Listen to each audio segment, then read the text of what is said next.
Komisi Pemberantasan Korupsi menyatakan akan segera berkoordinasi dengan Bareskrim Polri untuk pemeriksaan Dito Mahendra terkait kasus pencucian uang mantan Sekretaris Mahkamah Agung Nur Hadi. Sebelumnya, Dito Mahendra telah ditangkap oleh Bareskrim Polri di wilayah Canggu, Bali pada Kamis 7 September 2023 setelah 4 bulan menjadi buronan dalam kasus kepemilikan senjata api. Dito Mahendra kini menjadi tahanan di Bareskrim Polri.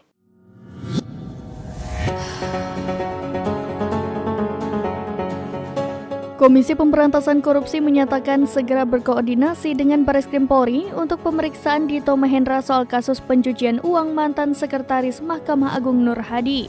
Sebelumnya, Bareskrim Polri berhasil menangkap Dito Mahendra di wilayah Canggu, Bali pada Kamis 7 September 2023 setelah 4 bulan buron dalam kasus dugaan kepemilikan senjata api.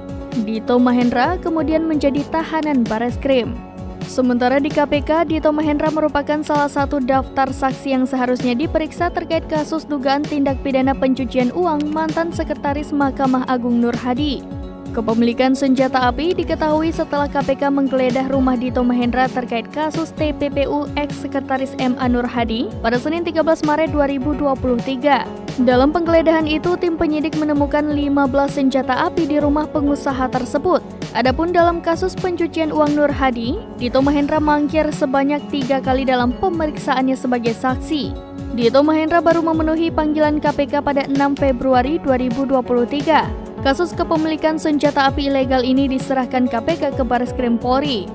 Dito Mahendra kemudian ditetapkan sebagai tersangka berdasarkan gelar perkara pada 17 April 2023.